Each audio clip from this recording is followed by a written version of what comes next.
Hey, what's up? This your boy Big Man. You already know what it is, man. So let's get right to it. Okay, so today we're going to be talking about Drake. Now, for those of you who don't know, Drake dropped Certified Lover Boy, and people are saying it's a classic. Other people are saying they just love it as a good album. Some people don't like it at all. But regardless of that, man, there is a lot of drama following the release of this album, man. It looks like Drizzy took time to diss everybody he had an issue with at this point in time in rap. And he picked out some of the biggest stars in hip-hop specifically. Now, this is wild because it seems as everybody is going through the list, looking through the subliminals, and trying to figure out who Drake is talking about. It's so many clues dropped in there, it brings to light why Drake takes a little while with his writing process, man. Whatever they got going over there at OVO, man, they be working overtime because people have gone to dissecting these lyrics and we finding somebody new each and every hour as they pass, man. But so far, let's talk about the three people that he's dissed on this album without a doubt, be it subliminal or otherwise, man. Now, before we get to the specifics, though, do me a favor. Make sure you hit that like button, make sure you hit that subscribe button, and man, let's get it. Okay, now that we got that out of the way, man, let's talk about the Certified Lover Boy hit list. And man, we can't start the hit list without talking about one person in particular, man, and that's Kanye West. It seems like Drake had the most heat for Kanye West on this album, man. So there's several different, interpretations of where people have taken lyrics and say, yo, he's talking about Kanye here, he's talking about Kanye there. But the best example of Drake dissing Kanye on Certified Lover Boy is on a song called 7 a.m. on the Bridal Path. So it's an interesting title anyways, man, because if you look up Bridal, you don't know if he's talking about a horse. He had a song called 7 a.m. It's so much going on there. But On-Site Media, man, and I'll shout out them because I'm going to be referencing them from social media, and they basically broke down a couple of these different things. And I'm going to be looking at one where it takes the lyrics and it basically talks about, where it points out the points where they believe Kanye is being dissed. So there's a couple of parts here I want to point out, man. So let's start off by talking about this first part where it says, you over there in denial, we not neck and neck. It's been a lot of years since we seen you come correct.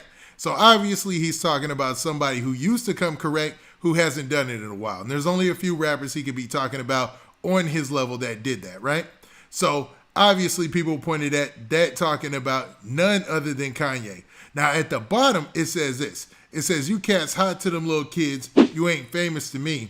Told you I'm aiming straight for the head, not aiming to please.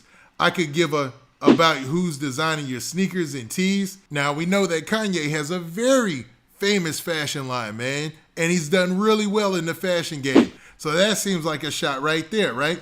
But he wasn't done, man. He also said this. He said, have somebody put you in a gilding. You play with my seed. Trust me, there's some you really got to come and see to believe. So just baiting him with that line and saying that somebody played with his seed. Now, to be honest, I don't think that Kanye was the one that was playing with him like that. You know what I mean? Pusha T was the one who put out all the tea about everything that went on with him having a child that nobody knew about and all that, and spilled all that on the internet. You know what I mean? And when they were going back and forth. But it seems like he wasn't done yet there, man. It also seems like he was taking shots at none other than Charlamagne. Now, with Charlamagne, this is different. It's on another song called The Remorse. Now, The Remorse is the very last song on the album, right? And it's the second verse that fans have keyed in on and says that he's dissing Charlamagne. Now, this is the line that everybody is using. They're saying he said this. He said, from the bottom to the top, man, what's it like in the middle? From the lemon-faced radio host that love to be bitter, to my dogs in the game who wasn't pick of the litter. Drake raps on the new track. So basically, they're saying that Drake was saying that was using that verse to diss Charlamagne. Now, we know Drake sneak disses. We know Drake hardly ever, if ever, I don't think Drake has ever said a name, man, to be real with you.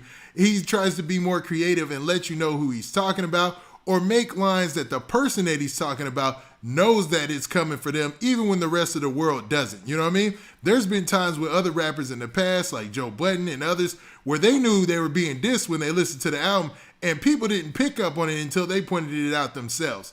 And this seems like to be one of those hidden gems on the album, or at least one of the hidden disses. Now, I don't see people are saying this is Charlamagne, because there's so many other hosts. But I mean, when you say in the middle, that means probably there's 3 people. Then he says lemon face radio host, you know what I mean? And somebody who loves to be better. Obviously, Charlamagne has gotten his reputation on being a contrarian and being somebody who goes against the grain with his opinions and isn't afraid to say some of the things that other people are afraid to say. So maybe this is his opportunity to dig at him for something Charlamagne said about him previously when he was winning awards. And one time specifically, when Drake had won the award, I think it was like the award for the Artist of the Decade or something like that. It was like in late 2020.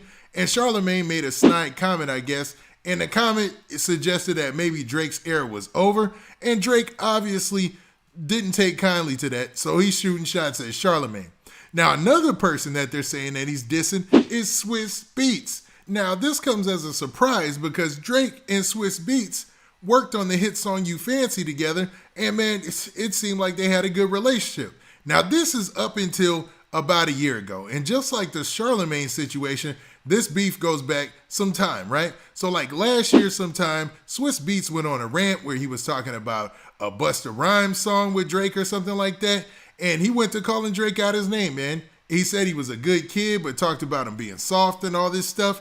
And Swizz Beatz probably put that under the rug, man. He probably was like, I ain't even thinking about it. You know, it's a done deal. But on this song called You Only Live Twice, Drake starts rapping and dissing none other than Swizz Beatz. Now, in the song that everybody is attributing towards a diss to Swizz Beatz, Drake raps this. He says, unthinkable when I think of the way these cats be acting. Yeah, you never did nothing and you play like we family, huh? Next thing you want to shoot me down, it can't be love. Not sure where you was trying to send it, it can't be up. That day you sounded like a you fancy, huh? Now, basically calling him out of his name and, you know, using Swizz Beatz diss back to him. Because Swizz Beatz called Drake the same thing. You know what I mean? I can't use the name, but you already know what it is, man. And it's a female dog. You feel me? And basically, Drake is just throwing that back in his face in this way, man. Drake is very crafty with the wordplay, with the writing, with everything, man. And he doesn't forget anything. It's like he keeps a list. And he be checking it twice like Santa Claus out this joint, man. Now there's also some people who caught some stray bullets, man. And none other than Justin Laboy. Now, Justin Laboy is famous for the show that he has with Diddy's son on the Revolt Network. And it's successful, man. And basically he sits back and he politics with artists about their relationships and stuff like that. He sends out all these quotables to chicks on social media and stuff like that. I mean, the dude is really annoying to most dudes, you know. It's hard content for most guys to stomach, you know. And he goes overboard with a lot of the, you know, I hate to say it, man, but he goes overboard, man. I'm not going to call a dude out his name because he seems like a real good dude. But he has this catchphrase where he always says respectfully at the end of his words, at the end of his phrases, all that, right?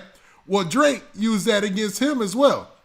And I believe this was also in the song 7 a.m. So in the 7 a.m. song, he used that same line, or he used respectfully as a cover-up for, you know, knowing that, hey, man, we know you out here aligning yourself with Kanye and them. So he basically threw Justin Laboy into the beef, man. And this one threw me for a surprise because Justin Laboy is one of the biggest Drake supporters on social media. I'm going to keep it real, man. So Justin Laboy probably was like, what, man? You know what I'm saying? He was probably like not expecting this. So I'm guessing he wasn't dissing Justin Laboy. Maybe he was just, you know, checking him a little bit or, you know, shooting it straight because he saw all the hype he was giving to Kanye the week prior on his album, where Justin Laboy said this. He said, Kanye really got The Weeknd and Lil Baby on the same record. Don't Add Me Tonight, Donda Album of the Year. So and he hashtag respectfully.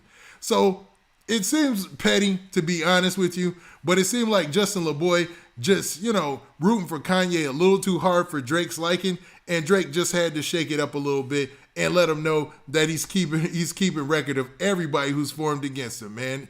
Now, what's cool about this is these are all the surface level subliminal shots that people have found so far. Just wait until everybody's done dissecting this album and really breaking it down bar for bar. I bet they'll find more out there, or at least more disses at these same people or whatnot. And Drake is real clever at how he hides these things in his verses, man. I mean, they really work overtime over there on this stuff, I guess.